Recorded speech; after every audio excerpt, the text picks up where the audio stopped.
I'm out here.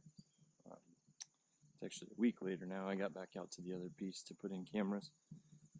So this is the private piece.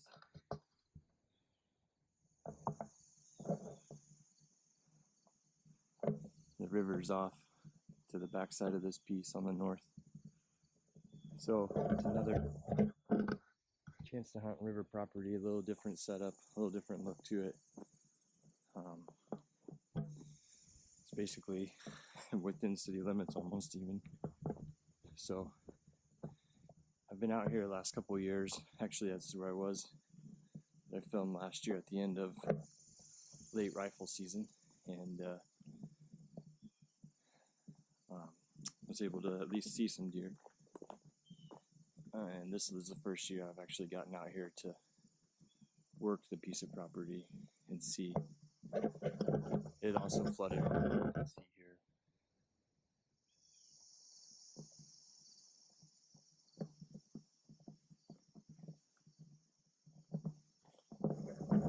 Just how incredible the overgrowth is after a flood like that. But get back in there and set some cameras this year and see if we can get a little bit more intelligent about how we hunt this.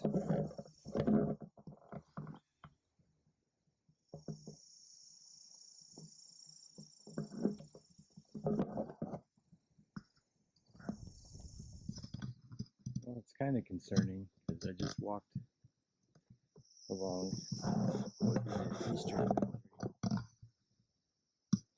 Actually, this is kind of the view I had last year, where I knew the deer seemed to be bedding on that side of the, just off of this piece of property onto the adjacent property. And you can see the cow fence here. And we had them jump over the fence down from me, and you'd see that little buck. And the does went running up along here and came out by the river. But I just walked this whole eastern boundary, and there's absolutely no sign of along this fence crossing. These tracks here are like a side-by-side or something that they drive through to take care of the cattle when the cattle are on this piece. But it's pretty muddy, and there's no deer sign. So that's fairly concerning. But I'll keep walking around and look for a good place to put a camera. This is some promise.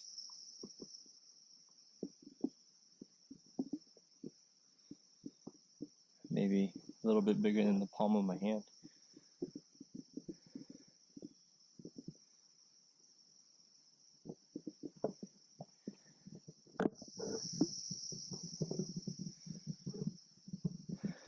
There's quite a few tracks right here, so I'll probably find a spot to put up a camera and just see if we catch them passing through here.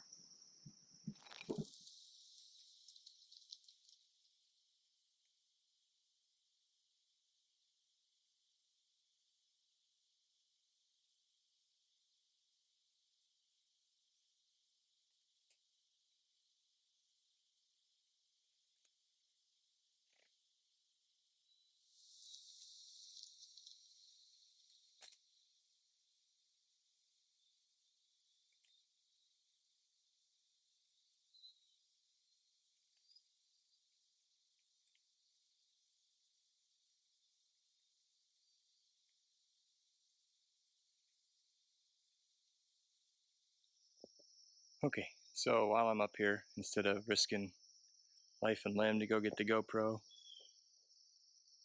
and bring it back up, I just wanted to kind of show you why I was climbing up here. This is in the northwest corner, and let's flip the camera around here. Off in that distance is property change, but also the river runs back in there.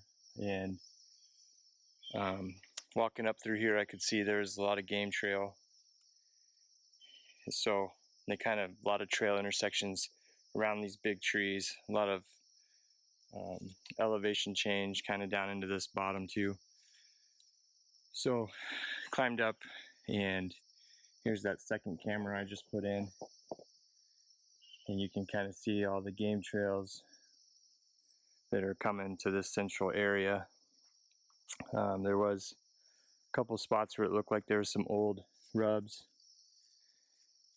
and some snapped off branches that very well could be licking branches from year past, but we'll see what we get on the cameras. I'll try to climb it back across here carefully. And here's that first camera. And looking back to where I started, kind of way back by that white bucket would be where the buck prints were in the sand. This again is the quad trail for working cattle, but there's plenty of deer track in there. We all know they, just like us, like to travel path of least resistance when they can. So there's quite a bit of deer track in there. Flip around one more time. And this was on the back side of that big tree. You know, if we happen to catch some deer passing through here with any consistency, there's plenty of large trees that would work well for putting up a hang stand. One thing's for certain is I need to look into buying some of those bee sticks.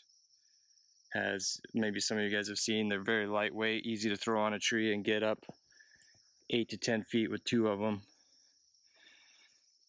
Much safer than trying to climb up mossy, wet bark with mud boots on. But as long as I get down out of here, we'll be safe.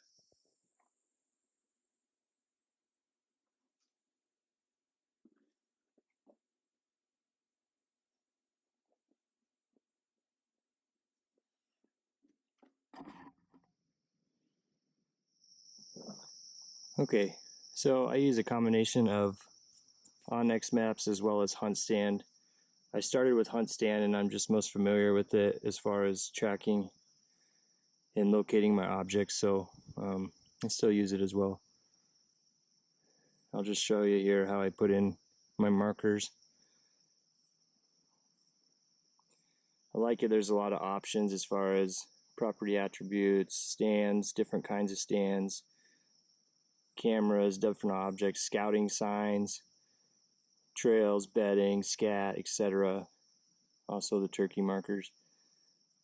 So with putting in my trail cameras, I like that you can put a lot of detail in, that which way they were facing, their location, so I can put that they, you know, these ones were over some trails. And I did have 2 cameras in this location.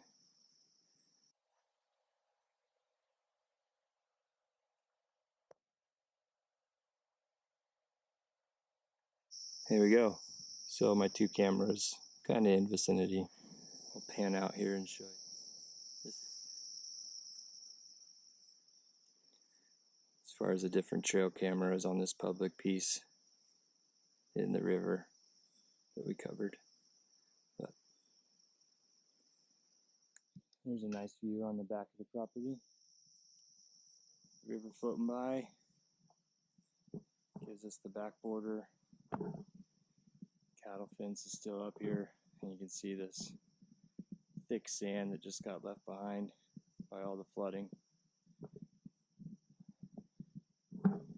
Probably not exactly natural habitat for a deer, but helps me. Easy to see their tracks coming through sand. I keep moving along. I've seen a lot more trail crossings back in here. Obviously a lot of down timber.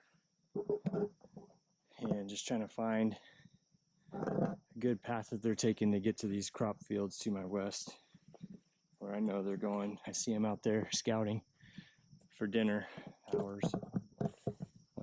Just got to find which path they're taking. The tree stand. It's been in here for the last couple of years I've been out here. camouflaged in nicely now, kind of like a duck blind.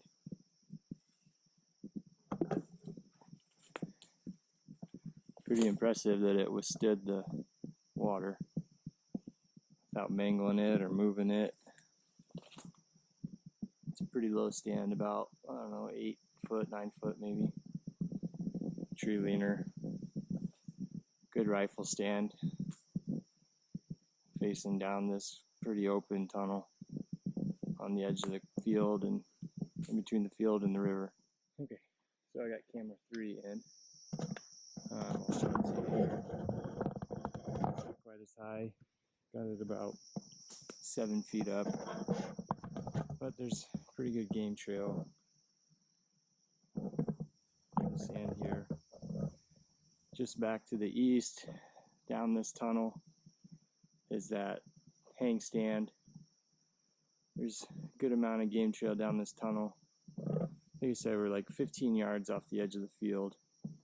And then about, I don't know, 40, 60 yards. Yeah, probably 60 yards that way to the river. But they can kind of skirt along the field edge through here, and you can see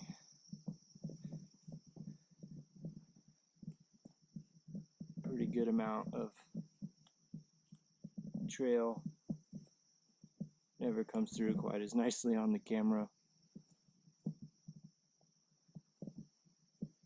But we put the camera up here, hoping we could catch them skirting down some of these different paths. I probably would not try to bow hunt from that hang stand, but if there's a lot of activity here, I'd try to get a stand higher up in a tree off the edge of this tunnel. So, one more camera to go. We'll get out of here and go home and watch some football. Here's a pretty good spot for early season feeding. Can't really tell on the ground there, but under this hedgerow, it's kind of like a crab apple. You can see lots of different game track. Already taken this easy food source. I'm just going to mark it on the map as something to watch. I could probably hunt a ground blind. Well, I've got one camera left then, and I'm thinking I'm now along this border, along the south and west border, and the crops are 10 yards across this opening. However, that's another property. My access ends on this cattle fence. However, I'm trying to find any spot along here where it looks like the deer are crossing out to get into those cattle, into those crop fields for early morning or late evening grazing. And also see if I can get a peek at what crop it is. Kind of look like beans. But just perimeter of this fence and see if I can find an access point. Okay, well, here's an opening where I can just kind of show you.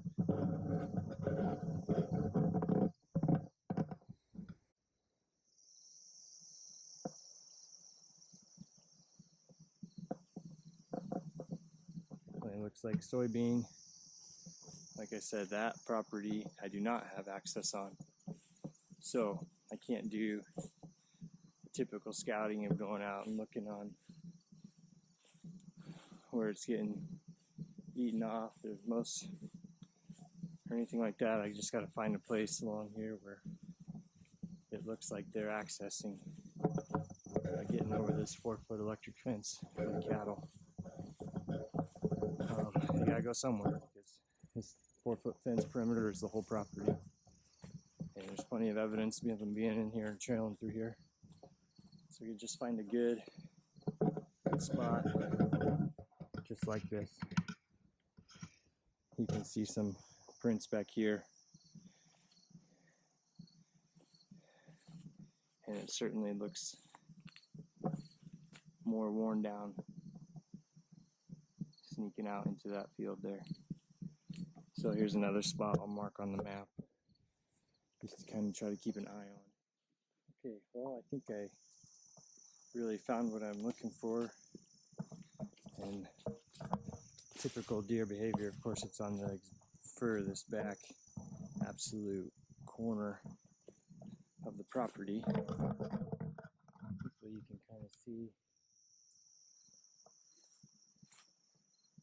There's a lot of different size doe and even buck tracks going different directions through here.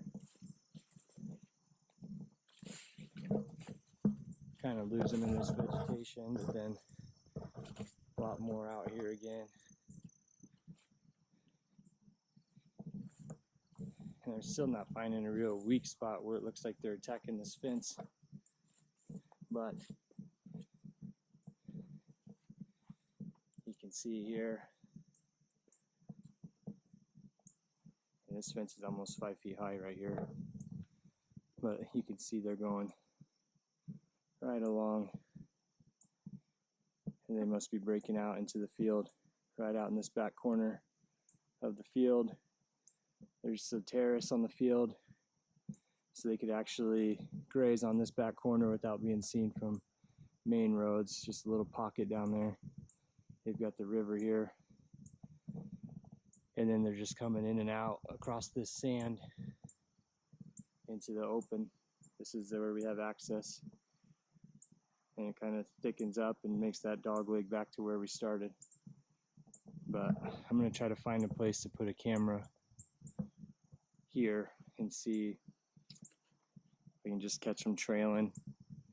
And maybe this fence isn't on right now and they're managing to get through it, or they might be able to. That's a heck of a jump, 5 foot probably. There's enough game trail here that I think this is worth pursuing, and they're coming in and out of there. So let me just find a decent spot to put a camera. Okay, so the best we could do, I measured out about 90 yards from the, or 90 feet from the fence. It might be right on the edge or just over the edge of what we'll capture with this Browning Strike Force HD 850 camera. But I did get it up quite a ways. Back up, I could show you. Okay, so I climbed up here right by the camera. You can see coming from the south here was a trail that cut right through the thick. We kind of came up even further west along that border. Back to my north and east along the river. There's more open with some trail through there, and then straight out ahead that was the fence crossing, and then behind that tall tree was that pocket of field that looked like they were probably going out to eat in safety. So hopefully we can get them trailing through here from this vantage point. I guess the last thing I'll say is you'll notice compared to the public property, I did not put any minerals out anywhere in here for 2 main reasons.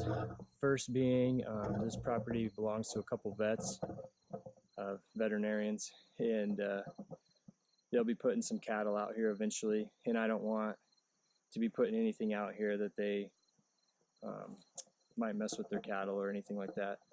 So I don't put any minerals or anything out here. And 2, I don't know exactly where I'm going to hunt back here, so I don't want to be limited by having put a mineral out. And like I said in the last video, you can only put minerals out so far from a tree stand that you're going to hunt out of so many days before or within a range of hunting there.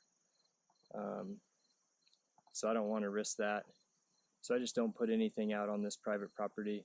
I tried to place the cameras over trails, specifically over trails. The unfortunate part is I don't get any cameras to lure deer and just see what's in here, but I'll just have to move the cameras around probably more frequently on this piece, especially as I try to hone in on where I'm going to put a tree stand. But that'll be a wrap for this video. Next video will probably be checking cameras next weekend, hopefully. All right, thanks.